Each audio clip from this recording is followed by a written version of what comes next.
Bem-vindos ao Fôlego por Perto, a terceira temporada do Fôlego, um espaço de inspiração e inspiração para a liderança, com muitas experiências, aprendizados e reflexões de quem está no flow, vivendo o espírito da época.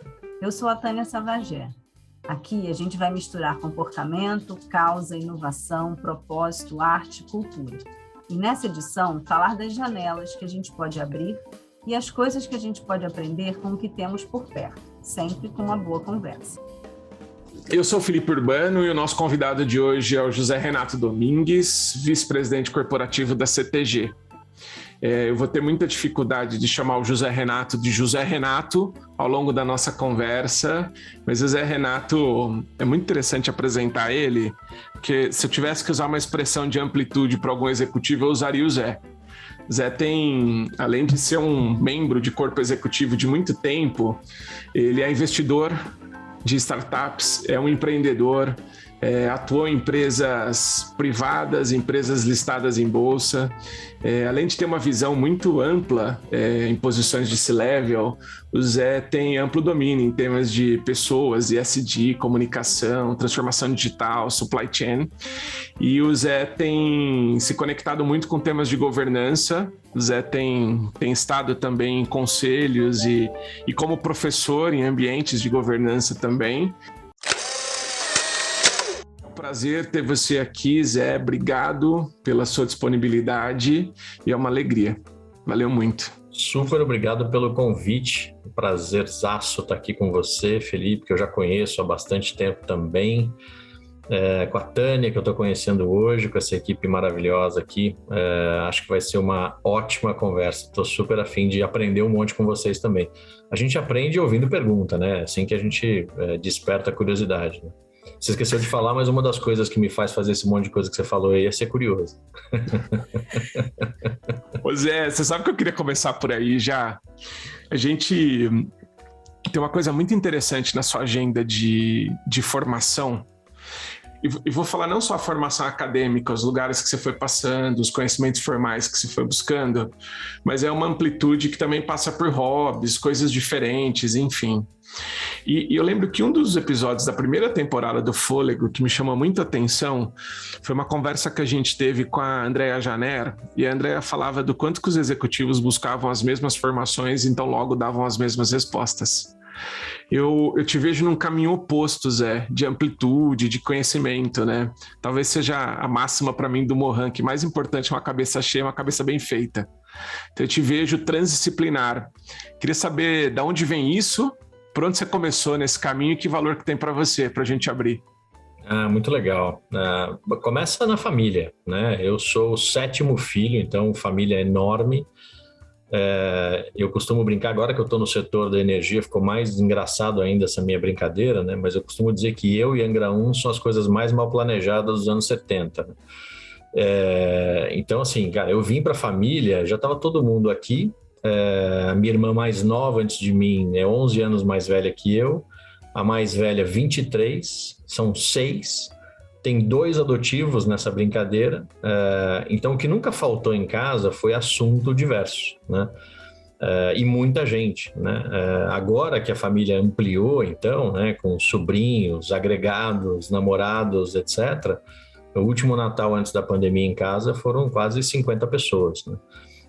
Então você conversa de tudo com todo mundo. Quando você cresce num ambiente assim, né, sendo muito mais novo, no meio de muito adulto, você acaba se interessando por muita coisa. Então, se tivesse que fazer aí botar a culpa em alguém, botaria essa culpa na família e na origem dessa família que sempre falou muito sobre tudo, né? Se discutia em casa política, economia, biologia, astrofísica, medicina, isso para falar de algumas das formações. A aerofotogrametria, eu tenho uma irmã que fez a aerofotogrametria.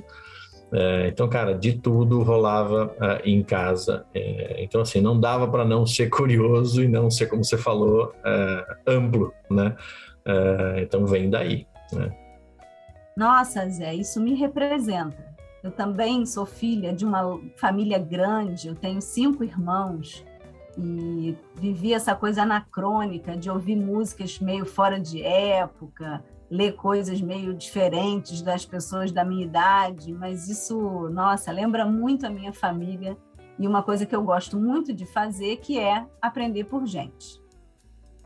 Zé, eu li por aí que você, nessa de aprender por gente, tem uma coisa que você gosta muito, que é ler biografias, e eu gosto muito também.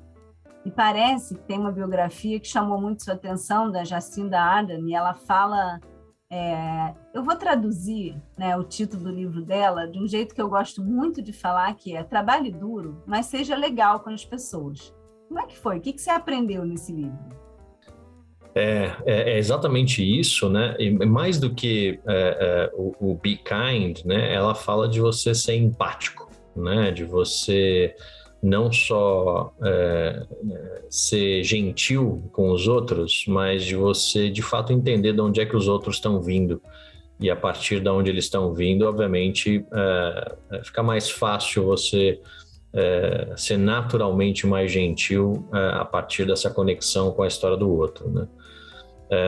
Essa biografia eu acabei de começar, na verdade eu tô no audiobook, e essa foi uma das descobertas aí da pandemia para mim, os audiobooks, né? Então, parte do que eu comecei a fazer como rotina, até por estar mais em casa, né? Caminhada de manhã cedo, eu adoro sair cedo, acordo cedo mesmo, foi ouvir muito mais coisa, ouvir muito mais podcasts, ouvir muito mais programas como esse de vocês, e ouvir audiobooks, né? Então eu estou ouvindo a versão audiobook desse livro dela, e é muito, muito gostoso, porque daí você também tem a história de ter a história sendo contada, narrada, né? E você me fez lembrar de um outro cara com quem eu trabalhei, né? Falando um pouco das pessoas com quem eu convivi, não só dos biografados, né? Foi um chefe que eu tive no International Paper chamado Máximo Pacheco, um chileno que foi CEO da International Paper aqui no Brasil. E o Máximo me ensinou muito essa história de ser diplomático, né? Mas ele era um cara muito duro, um cara muito direto, um cara muito... ele vinha de uma família, embora do lado espanhol, índio, chileno, mas ele tinha um pedacinho da família que era dos ingleses, né? Que colonizaram o Chile, e ele tinha essa veia inglesa mais direta, né? De ser bem anglo-saxão, pontual, assim, com poucas palavras e às vezes duro demais. E ele falava: olha, eu preciso de você muito no meu time aqui para ser o diplomata do time, né? A pessoa que constrói as pontes, a pessoa que faz essa junção, muitas vezes, que eu não vou conseguir fazer, né? E uma vez eu perguntei para ele assim: mas Máximo, como é que é ser diplomata, assim, né? Eu não consigo ser um yes man. Ele falou: não. A definição que eu tenho de diplomata, e ele falou: e o meu pai é diplomata. Ele falou: diplomata é um cara que te manda para aquele lugar de um jeito que você fica com vontade de ir. Eu achei a definição ótima, né? Porque você não deixa de falar as coisas, e aí vem a Jacinda, né? Ela foi duríssima na pandemia em relação à política de fechamento da Nova Zelândia. Ela foi duríssima com os vizinhos, ela foi duríssima com a própria população. Em nenhum momento ela perdeu a linha, né? Em nenhum momento ela precisou gritar com ninguém, em nenhum momento ela precisou xingar ninguém. Ela foi muito firme, e ela, quando precisou mostrar para as pessoas por que ela estava fazendo aquilo, ela fez a partir da perspectiva dos outros, né? Então ela contou isso para as pessoas que estavam perdendo os negócios ou o emprego em função da falta de turistas na Nova Zelândia, que é uma grande indústria lá. Ela falou: eu entendo vocês, e ela contou a partir da perspectiva deles quais seriam as alternativas que eles poderiam construir, etc., né? Então, de fato, uma biografia muito, muito bacana, mas você me fez lembrar do Máximo Pacheco, que tinha essa história de ser duro e de trazer gente que pode ajudar, né, a suavizar e, ao mesmo tempo, a fazer essas pontes que são necessárias, né? Eu acho que esse é para um executivo um ponto importante na nossa vida, que não dá para ser bom em tudo, a gente não pode e não vai conseguir ser bom em tudo, então é importantíssimo que a gente saiba onde é que a gente não vai conseguir fazer aquilo que é preciso fazer e ter gente do nosso lado que faça isso bem, né? José, é muito precioso te escutar dessa perspectiva da diplomacia. Duas coisas me ocorrem enquanto eu te escutava, né? A pandemia colocou... Acho que todo grande fenômeno mundial coloca as lideranças mundiais sob júdice. A gente... o contexto da Jacinda Ardern é muito legal, né? O posicionamento dela. E eu já te vi comentando recentemente no artigo sobre a posição do Zelensky neste desafio novo mundial que a gente tem em escalas inimagináveis nos últimos, 60 anos, que a gente não tinha um evento como o que a gente está vivendo. E é muito interessante que no meio desse desafio todo diplomático, né? Um país sempre me chama atenção. E eu fico de olho nele. E uma vez você me ensinou sobre a visão de longo prazo desse país, e toda vez que eu vejo ele não entrar numa discussão de tempo presente, eu lembro do conselho que você me deu. Isso se relaciona muito com esse país, né?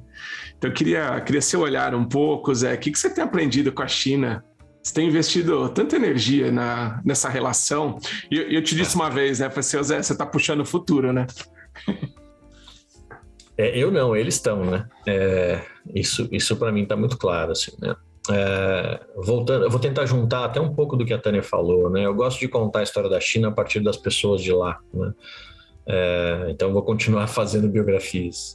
E agora com uma das pessoas com as quais eu me relaciono aqui na CTG, que é o Zhao, o Shangjian Zhao, que é o nosso chairman aqui.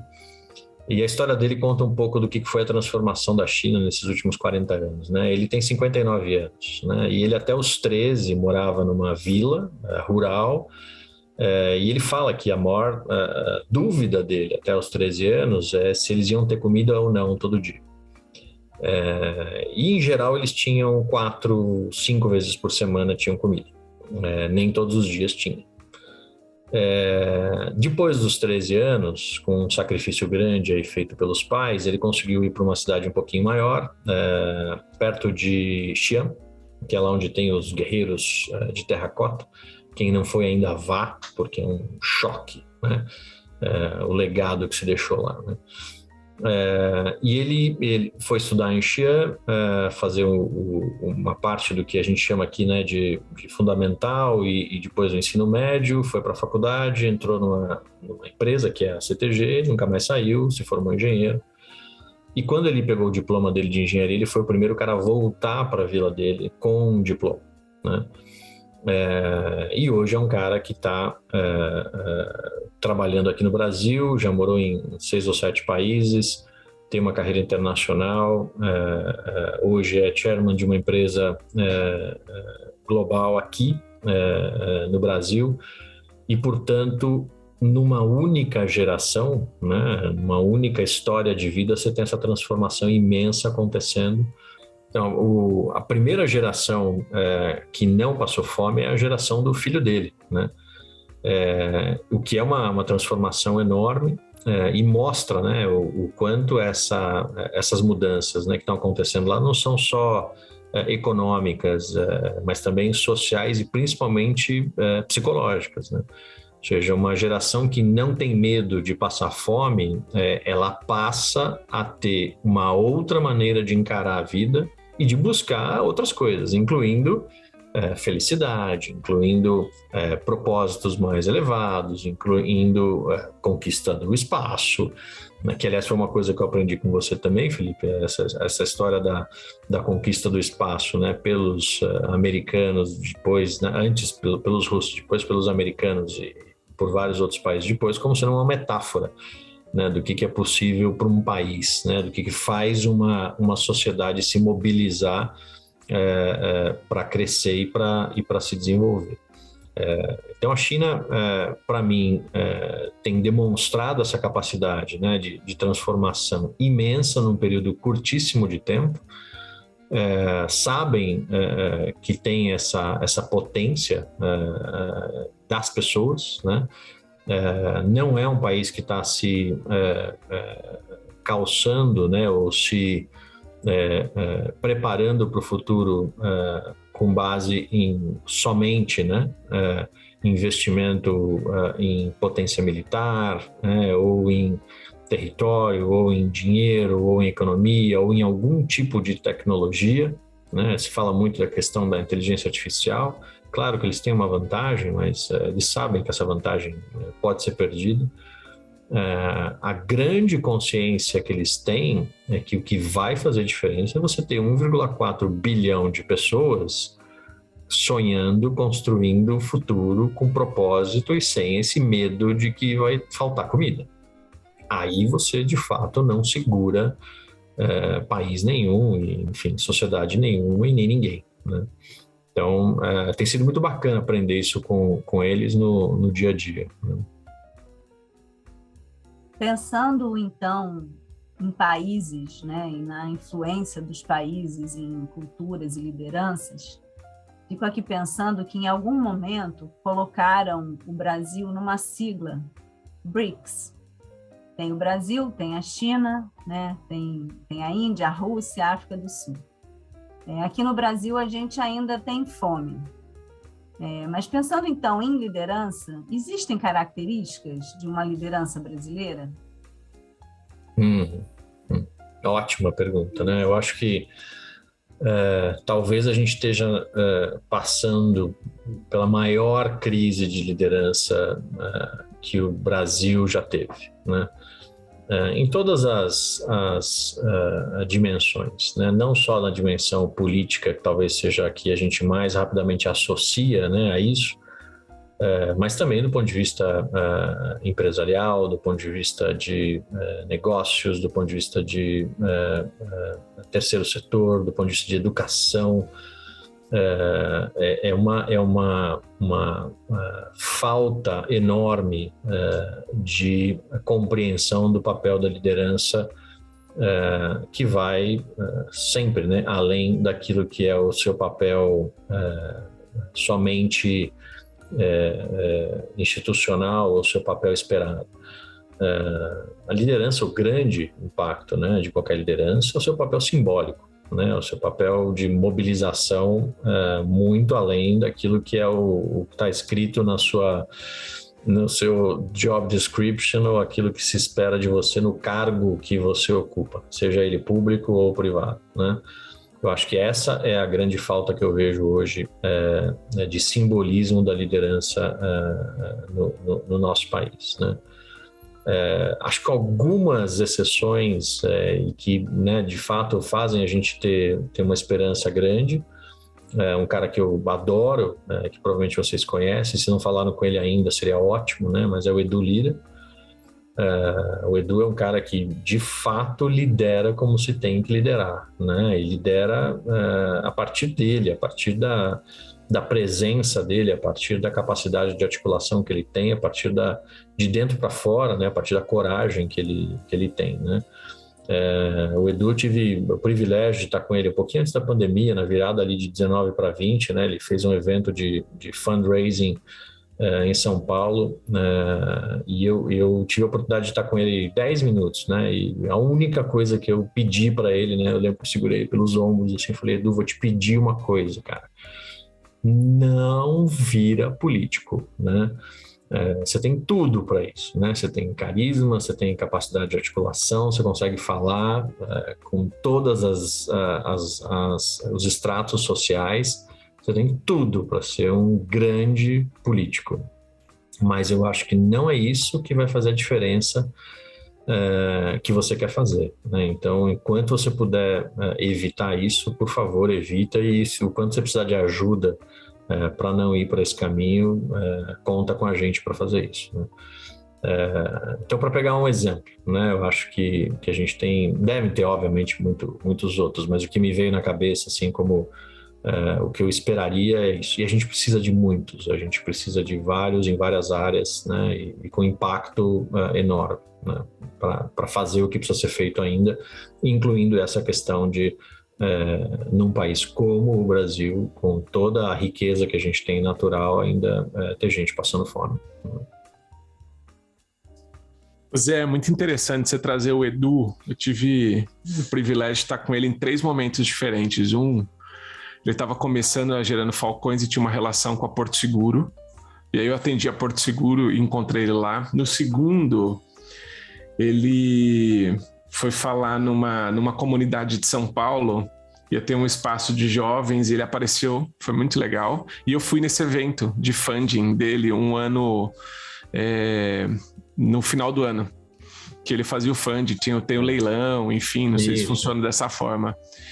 E Zé, eu senti a mesma coisa que você sentiu. Se tivesse escolher uma liderança brasileira hoje, passava bem perto do Edu Lyra, pela capacidade de mobilização. Total. E pela diplomacia nesse contexto estreito que você trouxe. Na hora que você estreitou o conceito de diplomacia para mim, eu encaixaria o Edu Lyra nele. Tem uma coisa interessante quando você traz... A Tânia tem me acompanhado nessa discussão. A gente estava acompanhando um outro jovem brasileiro que mobiliza bastante gente, um futurista de controle no evento, escutou ele falar, ele falou sobre legado e propósito. E aí eu entendi a visão dele e claro, é um jeito de olhar do legado como uma consequência de um propósito. O que eu fiquei me perguntando é, o legado é sobre resultado, o propósito é sobre jornada. Não necessariamente você caminha no dia a dia buscando colher um resultado daquilo.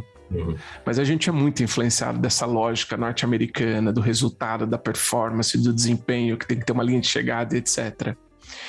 E eu queria escutar 2 coisas de vocês. Como é que você lida com essa história do legado que você vai deixar e o propósito tá vivendo? Então, essa é a minha primeira pergunta. E a segunda, qual é a relação dessas 2 coisas para você, cara? Como é que você tem pensado o porquê você acorda de manhã? Eu tenho, falando das biografias, né, voltando lá pro ponto da Tânia, né, tem um cara que eu li recente aí que eu gostei muito, ele fala bem disso, né, das 2 coisas, tanto de legado como resultado, quanto de propósito como inspiração, que foi o Kobe Bryant, né? E o livro dele chamado The Mamba Mentality é onde ele descreve um pouco isso, né? Por que ele acordava de manhã, o que fazia ele acordar. Eu acho que tem sim essa influência que você falou da cultura norte-americana, do resultado, da entrega,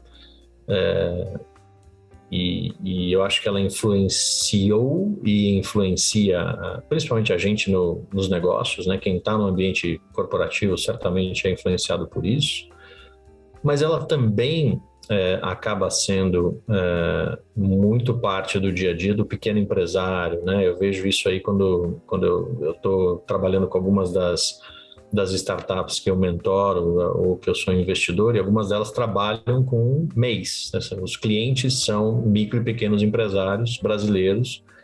E, cara, se o cara não entregar o dia a dia, se o cara não entregar o resultado do dia, da semana, às vezes é uma questão de fato de sobrevivência. E ele faz disso, né? Ele dá a dimensão de legado, de fazer essa persistente entrega do dia a dia o legado dele, né? Então, nem sempre significa uma grande obra, né? E aí, de novo, vou voltar para o Edu Lyra falando da mãe dele, né? O Edu Lyra fala que a mãe dele é o melhor exemplo que ele tem de legado e não é porque ela deixou uma grande entrega, um grande resultado, mas pela persistência dela em todo dia não deixar ele fazer, né, bobagem e entregar ali comida, roupa, a entrega básica do dia a dia suficiente para que ele não corresse o risco de cair na marginalidade que estava cercando ele, que era o caminho fácil, né? Então, legado não é só essa dimensão enorme de grandes conquistas. Eu acho que no Brasil e para o empresariado brasileiro, para o micro e pequeno empresário, e de novo, estou vendo isso com as startups com as quais eu trabalho, o cara dá essa dimensão de legado nessa entrega diária e da persistência de entregar todo dia. O propósito... aí é até meio covarde, né, falar de propósito num país onde falta tanta coisa, assim, né? Pensar em propósito no Brasil, eu acho que é para poucos, né? Eu acho que a gente tem aí a gente cai naqueles famosos 0,1, menos de 0,1% dos que podem pensar em termos de propósito, né? Que tem conforto suficiente, né? E condições socioeconômicas suficientes, estáveis, para poder pensar em termos de propósito, né? De novo, toda vez que alguém me fala que está difícil, né, que não está fácil, etc., eu falo, cara, vamos lá olhar as estatísticas no Brasil para você ver o choque que você toma, né, na hora que você vê que a renda, né, de R$2.000 é menos de 3% da população. Né? R$2.000, eu falei, né? Então, assim, R$5.000, R$6.000, você começa a cair em 1% da população, né? Então, esse cara talvez tenha um conforto socioeconômico suficiente para pensar em termos de propósito, né? Ele se inspira, sem dúvida, né? Ele busca algo além, né, da sobrevivência, não tem a menor dúvida. Mas faz isso de uma maneira muito menos, talvez, sofisticada intelectualmente, mas, voltando lá para o Maslow, né, busca porque é preciso buscar, porque faz parte, né, da composição de qualquer ser humano buscar essa dimensão mais fora do material, né? Então, acho que juntando também um pouquinho com o que a gente falou agora há pouco sobre o Brasil. Falando um pouco de mim, né? Acho que hoje, né, e com o que eu tenho visto e trabalhado, ainda quero, e faz parte do meu propósito, transformar o mundo corporativo, né? Acho que eu entrei no mundo corporativo construindo, né, uma missão para mim mesmo de humanizá-lo. Não é fácil, mas faço disso, né, parte do meu trabalho diário, seja com a equipe com quem eu trabalho diretamente, com quem eu consigo me relacionar, aonde dá, né, esses espaços aqui, que são espaços de multiplicação também, né? Eu acho que a gente precisa e pode se humanizar. É a hora da gente também fazer com que outros que têm a mesma responsabilidade, o mesmo nível de alcance, possam fazer o mesmo. Então, tenho feito isso muito com pares, né, influenciado pares. Então, a escrita de alguns desses textos, de alguns desses artigos que eu tenho publicado é com esse intuito, né, de trazer essa influência para os meus pares. E mentoria, né? Então, e aí na mentoria, agora achei uma alavanca melhor ainda, né? Que é ser investidor de uma startup de mentoria, né? Então, a gente está com quase 200 mentores agora na Top2U, com essa pegada, né? De humanização. Tem de tudo lá, obviamente. Tem mentor para todo tipo de trabalho, para todo tipo de visão. Mas um traço comum, como os mentores todos, né, passam por um filtro de curadoria. Essa curadoria é uma curadoria que busca humanização, né, que busca fazer com que esses mentores sejam também humanizadores dos mentees com os quais eles se relacionam, né? Então, a escala fica uma escala bacana. Então, de novo, a forma de exercitar o meu propósito, de colocar ele em prática é esse, né?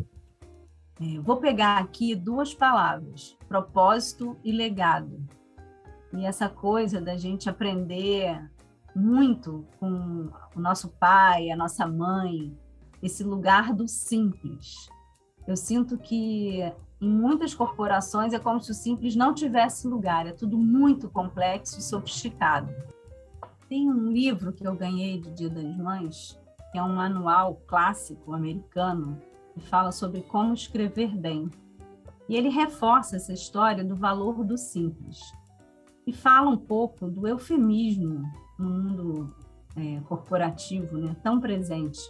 Tem alguns exemplos que ele dá aqui que eu gosto muito. Um é de uma empresa que fechou 3.000 postos de trabalho e no comunicado não falou de demissão, falou de metodologias involuntárias. Um outro exemplo foi uma empresa que faliu e foi dito que ela teve uma posição negativa de fluxo de caixa. Mas o que eu mais gosto mesmo é quando um míssil da Força Aérea caiu e o que se disse é que ele se chocou com o solo prematuramente. Qual é o lugar do simples nas corporações? Tânia, você me fez lembrar agora do Macaco Simão, né? E as famosas tucanadas, né? Tucanaram o míssil aí nesse caso, né? Sem dúvida, né? Eu acho que a gente tem uma capacidade no ambiente corporativo de complicar as coisas que é enorme, né? E às vezes não vou dizer pago, mas é recompensado por complicar, né? Uma das que eu mais vejo, que eu mais difícil mudar, não é fácil, confesso, são as tais reuniões de apresentação com PowerPoints intermináveis, né? Tem um cara que eu gosto muito, é um consultor chamado Norman Kestenbaum, e o Norman ajudou e me ajuda toda vez que eu quero simplificar apresentações, eu chamo o Norman para treinar, né, os executivos a fazerem apresentações com um slide, né? E o Norman é fantástico nesse ponto, né? Ele fala assim, olha, coloca num slide só qual que é o takeaway, qual que é o que a pessoa precisa levar, né? O que ela tem que entender daquilo que você precisa dizer. Todo o resto, você pode ter certeza que se ela tiver dúvida, ela vai te perguntar, né? Então, você faz uma apresentação em 7 minutos, acabou, né? Semana passada, sexta-feira, a gente viu uma dessa na CTG. Veio um consultor de fora, e normalmente consultor é difícil, né? Porque eles são pagos para mostrar, né, quanto eles sabem, né, e quantos slides eles têm.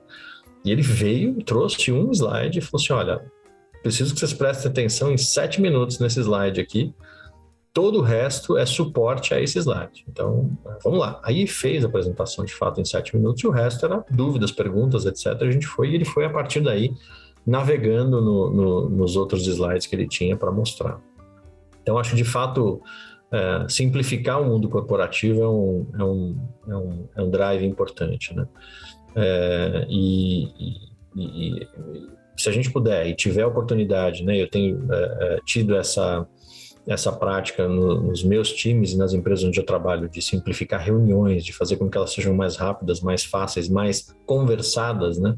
E menos apresentadas, eu acho ótimo, de fato. Zé, eu me deparei novamente com um filme, eu vou arriscar um filme que você já assistiu, tá? Chama Bottom Shock, que é o Julgamento de Paris, e basicamente a ascensão dos vinhos americanos em relação aos vinhos franceses num julgamento onde o Chateau Montelena ficou destacado, etc. E eu sei que das suas curiosidades todas, é uma curiosidade que você tem, Zé. E eu queria aproveitar esse momento, abrir a janela. Certamente quem gostava de ficar em casa de final de dia e curtir o que podia curtir, gente que tomava vinho, ia tomar vinho, gente que queria fazer exercício, ia fazer exercício. Uma série de janelas foram abertas aí, né, de possibilidades. O que foi uma curiosidade que te despertou? Você acha que é fundamental para esse tempo que a gente está vivendo, Zé? Minha última pergunta para você é sobre a natureza do nosso início, que é ser curioso. Qual é a curiosidade que você acha que a liderança pode investigar e foi precioso para você? Legal. Então, sobre a história da pandemia, né? Para mim foi essa história que eu falei aqui dos podcasts, dos audiobooks, né? De deixar de ser um leitor voraz e passar a ser um ouvidor voraz, né? Então tô nessa peregrinação e assim, jogando um monte de podcast fora, reciclando já uma série de podcasts que não para mim perderam um pouco o sentido. Estou aprendendo inclusive a selecionar, né? Esses daqui já são básicos demais, vou pro próximo e tal. E tem sido uma aventura legal aprender com isso, né? E os audiobooks, de fato, principalmente aqueles que são narrados pelo próprio autor, esses são muito, muito, muito bons, porque o cara coloca ênfase naquilo que ele viveu, então vem a emoção do cara junto, né? Então é muito, muito bacana. Quando você tem alguém lendo pelo autor, nem sempre a interpretação é tão legal. Então, eu acho que essa, para mim, foi uma das janelas abertas aí durante a pandemia e que, de fato, talvez se não fosse a pandemia, eu não teria aberto essa janela, né? Sobre as curiosidades, cada vez mais, né, eu tenho visto no mundo corporativo as pessoas com medo, né, e se afastando um do outro, né? Eu acho que a pandemia também facilitou isso, né? Então, se tiver que estimular a curiosidade das pessoas, é essa curiosidade de sentar na frente de alguém que você nunca viu, não conhece, fazer um exercício que a gente talvez fazia quando a gente fosse adolescente, garoto, jovem adulto. Pega um ônibus, senta do lado de alguém que você nunca viu na vida e puxa papo, né? Vai para uma padaria, né? Senta na padaria, né? E fica lá 1 hora com um café, um pãozinho e puxa papo com o cara do lado, né? Se reaproxima das pessoas e seja curioso das histórias das pessoas. Eu acho que a gente, obviamente, foi obrigado a ficar próximo da nossa própria família e das pessoas com quem a gente tinha que ficar próximo e perdeu essa curiosidade do diferente, do outro, do que está longe. Isso, eu infelizmente estou vendo o resultado disso com as pessoas cada vez mais agressivas, violentas, né? Coisas no trânsito que são inimagináveis, coisa na rua, né? Muitas vezes de uma ofensa que não faz o menor sentido, a não ser pelo fato das pessoas estarem desdenhando da outra. E você só de fato desdenha daquilo que você não conhece, não tem interesse, né? Então, e aí, de novo, vem a gente, o mundo corporativo acho que tem um papel importante de formar as pessoas, de educar no trabalho, para que a sociedade também melhore. Cara, a gente no mundo corporativo precisa fazer isso, precisa voltar a sentar com as pessoas, a conversar, a ouvir histórias, a aprender, a perguntar sobre essas janelas, né? Que janelas elas têm aberto e como é que tem sido essas experiências de abrir janelas novas. Todo mundo abriu janela nova, né, cara? Sem dúvida, né?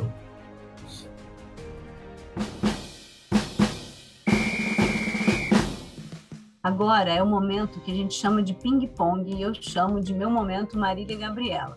Não dá para não começar te perguntando. Um podcast, dá para pensar só em um? Vou colar, né?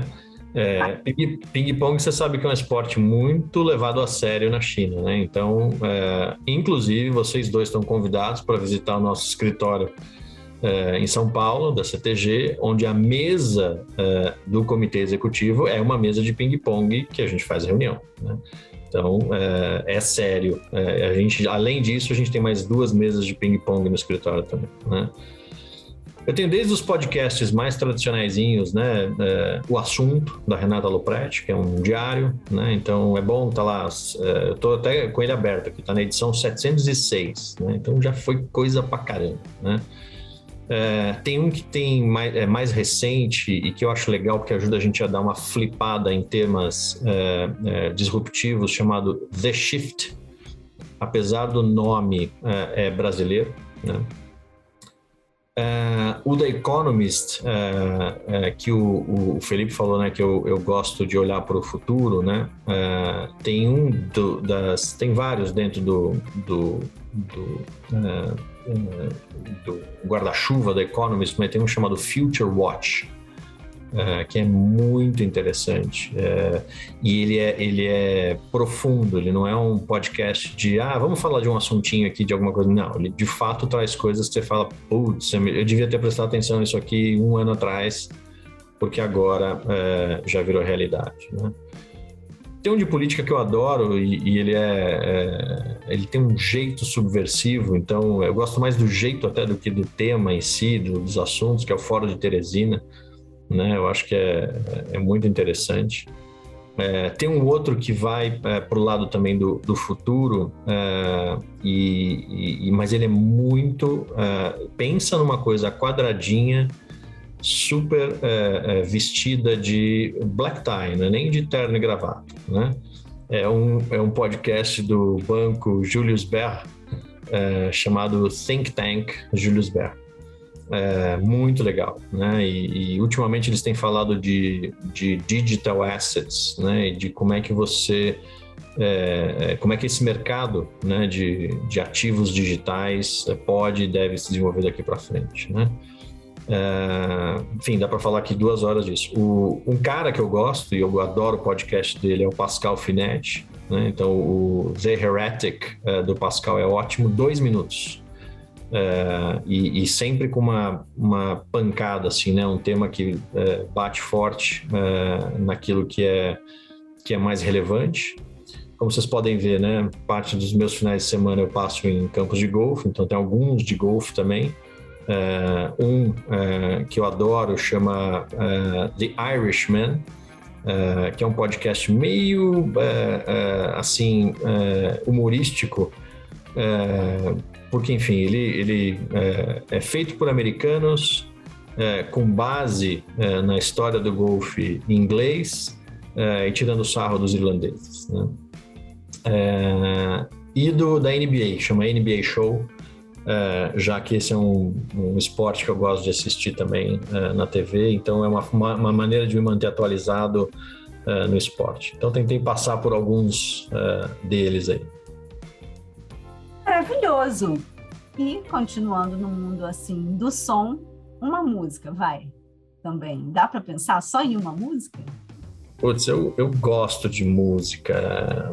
De novo, vou para a playlist aqui, tá? Vou colar porque a gente tem que pegar o que estava ouvindo hoje, né?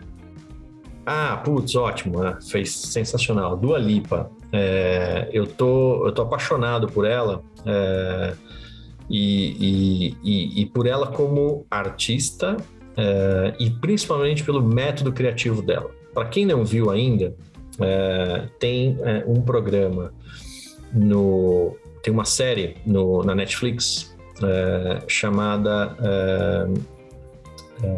That Music.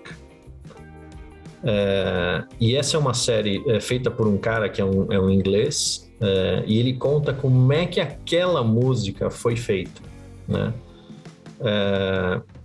Eu assisti por acaso um episódio que era sobre uma música chamada Losing My Religion. Provavelmente vocês já ouviram, né? E a história é fantástica, é muito legal. Ele entrevista, né, a banda, etc. E aí ele tem um episódio com ela, em que ela conta o processo criativo dela. E as pessoas que trabalham com ela contam como é que é trabalhar com ela. E uma coisa é se eu ouvir um cara que tem 55, 60 anos contando o processo produtivo dele, né, super coerente, consistente, profundo, barará. Outra coisa é se eu ouvir a Dua Lipa, que tem 20 e poucos anos, e a clareza de ser artista que ela é, né? Então, a música que eu estava ouvindo hoje dela, já que você perguntou de uma música, chama Break My Heart. E eu tô assim, ouvindo Dua Lipa pra chuchu. Mais do que a minha filha acha que eu deveria ouvir. Muito bom. As filhas aqui também falam isso do pai, no caso, meu marido, que ele ouve muita coisa quando ele gosta muito. Diz um livro, assim, que te marcou, ou de hoje também, vale. Tem um livro muito legal, eu não acabei ele ainda, mas eu tô assim, falta umas 20 páginas. Chama The Outsiders. É um livro que conta a história de CEOs que nadavam contra a corrente. E que eram completamente fora do padrão daquilo que o mercado estava fazendo naquele momento, etc. As histórias são muito boas. Felipe, com você. Zé, obrigado. Um prazer te ouvir. Eu fiz uma lista de coisas aqui que eu tenho que fazer, mas por trás daquele som que a tradução no Brasil dessa série ficou marcada. Verei, vou te contar certamente. Cada vez que eu converso com você, eu saio com uma referência nova, um negócio para ver, um estímulo. Então, que é provável que você está exercitando seu propósito, pelo menos comigo, tá? Então, obrigado por estar aqui. Eu queria saber se alguém quiser continuar conversando com você, qual é o melhor jeito de te encontrar, Zé? LinkedIn. LinkedIn eu vejo todo dia, eu respondo, enfim, tô lá, me acham, eu adoro. LinkedIn funciona super bem. Boa. E para você que teve fôlego de estar com a gente até aqui, obrigada.